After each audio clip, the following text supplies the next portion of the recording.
The message contained in this video is so urgent, and the things relating to it are happening so quickly that I've not taken time to add many graphics to this video. This video primarily relates to recent and current developments in China and in Kenya in particular, but the implications are frightening and virtually unavoidable for the rest of the world as well. Although worldwide response could slow things down a little, the end result of what is happening now in those two countries will be catastrophic for the entire planet. Now, in an effort to avoid hysteria and exaggeration, I'll try to briefly but accurately report what is happening.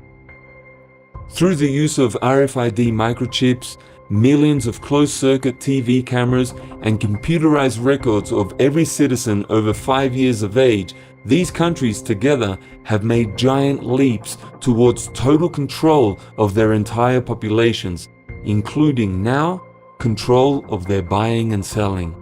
Rampant human rights abuse in China in particular give us a chilling picture of what could lie ahead for those of us who now profess faith in God, especially in light of recent news reports that Chinese businesses around the world working under supervision of the Chinese Communist Party have been spying on us personally, as well as installing spyware in computers and other security installations all over the world, including a high percentage of government bodies. There has been growing evidence of abuse in the handling of private information, in business transactions, and in such things as program breakdowns in computerized devices in order to force consumers to replace them after their warranties expire. The general public, however, has come to accept this as the price we have to pay for the convenience of the internet. But now we could be facing wholesale slaughter of various groups who are being seen as threats to existing governments. So I'll try to put some of these pieces together for you now. Please stay with me in order to get the full picture. Other videos on this channel explain the so-called social credit system which exists in China today. This is a surveillance and control system on a scale the world has never seen before. The Chinese government monitors people's use of the internet, their buying and selling patterns, and their movements and interactions through millions of CCTV cameras throughout the country. For example, they recently made it a requirement that churches install cameras inside their buildings so the government knows who is making use of the buildings and what is said in their sermons.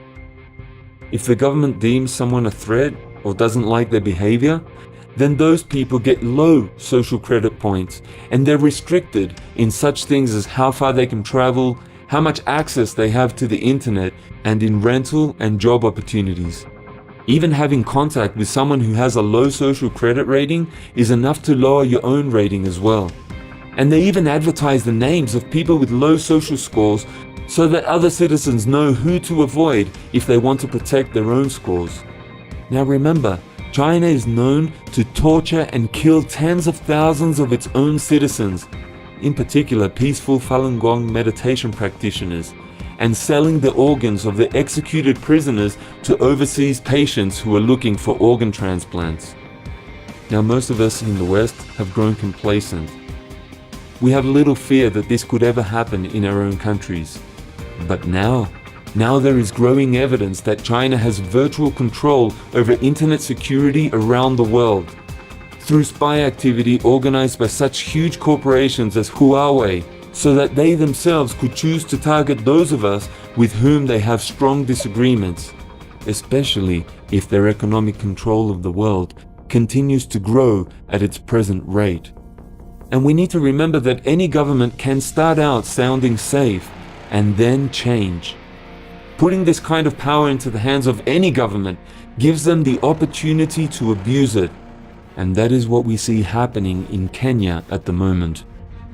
My administration will complete a central master population database, which will be the authentic single source of truth on personal identity in Kenya.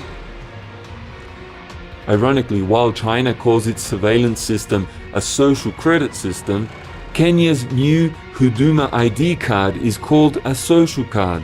because it is being used for far more than personal identification now. Information like records of police checks, which are known as good conduct certificates, are included on the Huduma cards as a way of identifying a person's social desirability. And the card goes even further. It identifies which ethnic group the person belongs to and how much land they own.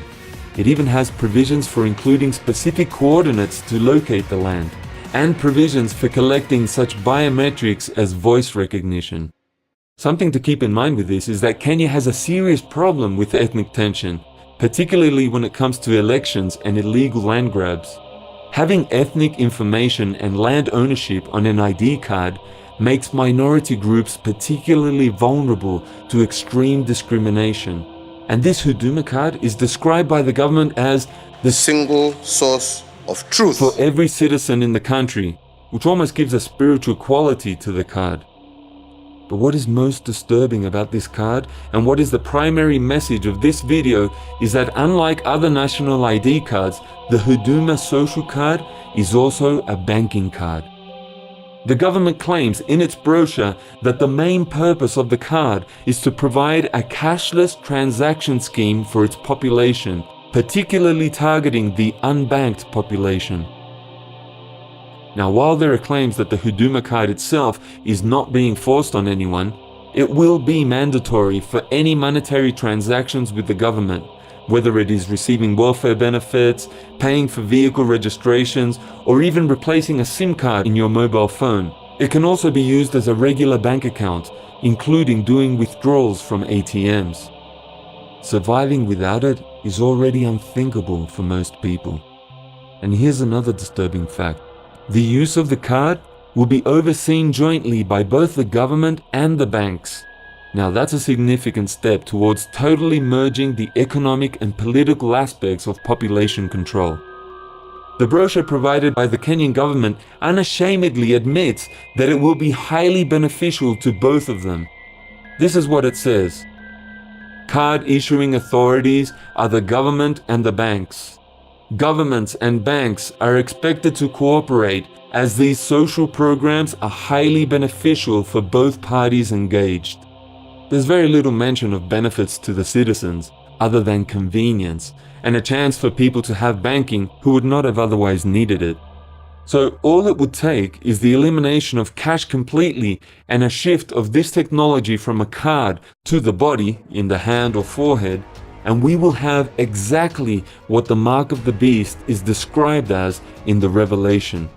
In fact, even now, the card provides for biometric identification through the right hand or forehead in the form of thumbprints or face scanning. And with most forms of ID involving biometrics, the two work together. Now, usually one must always have the card on them, but promotional information for the Huduma social card, which is being produced by a company called X-Infotech, refers to citizens needing either the card or biometric identification, and not to them needing both.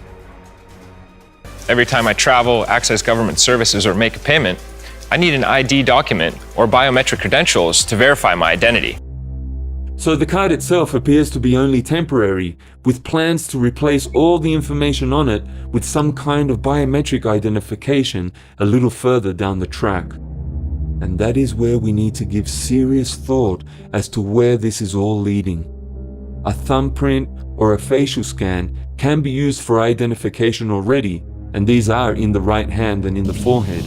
But if government and bank files are to be kept up to date, they need the information that so far is only included on the card to go with a thumbprint or facial recognition. Look closely.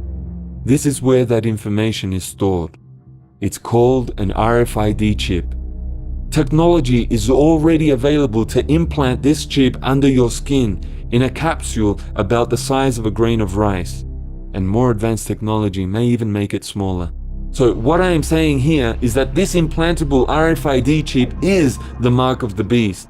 It is already here, and we are just one very small step away from implanting it under our skin, thus fulfilling exactly what the Bible says about the mark of the beast. Here, let me read what the Bible says. The beast forced all people, great and small, rich and poor, free and slave, to receive a mark on their right hands or on their foreheads, so that they could not buy or sell unless they had the mark. Revelation 13:16-17. This beast, spoken of in the Revelation and elsewhere in the Bible, is a totalitarian dictatorship which gains control of all opposing governments and then sets to wipe out Christians in particular on a scale which is greater than any other previous persecution in the history of the world. The Bible is very clear that anyone with faith in God must never take this mark. It says, if anyone receives the mark on their forehead or in their hand, they will drink the wine of God's fury, which has been poured full strength into the cup of his wrath. They will be tormented with burning sulfur in the presence of the holy angels and of the Lamb, and the smoke of their torment will rise forever and ever. Now keep in mind that 100 years ago, it would have been unimaginable that such a mark could ever exist, much less be imposed on the entire population of the world. Consequently, people came up with all sorts of weird theories about what it represented, none of them ironically having anything to do with actually buying and selling, something they all believed could only be done with money, that is, with coins and currency.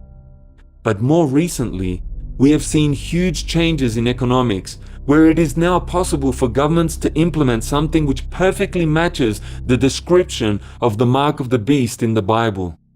The precursors, plastic money and electronic transfers, have progressed slowly, but now we are very close to seeing the actual mark itself, the RFID chip, being enforced as the only way to survive in a country like Kenya. Now, some people have no problems with flirting with this mark, arguing that just holding it in their hands is not the same thing as having it implanted in their hands. And maybe they're right, but at least in Kenya, it's becoming more and more clear that once everyone is sufficiently addicted to using the chip for all transactions, the government will have no problem at all getting everyone to accept the overwhelming convenience of that final step, of just getting it placed in their hand. So where do you stand on this? How close are you going to get to the actual implant before you start to question your overall dependency on all the precursors to it, including money itself? Infotech, the company making the Huduma cards, has projects in over 40 countries with big plans to expand into 4 continents this year, and there are quite a few companies competing for the same market. It is going to affect all of us soon. We can't keep running away from what is coming. We on this channel are experimenting now, in obedience to what Jesus taught his own disciples about living in a country where people do not work for money and where the ruler himself provides for our material needs. That country, of course, is called the Kingdom of Heaven, and the ruler is God himself.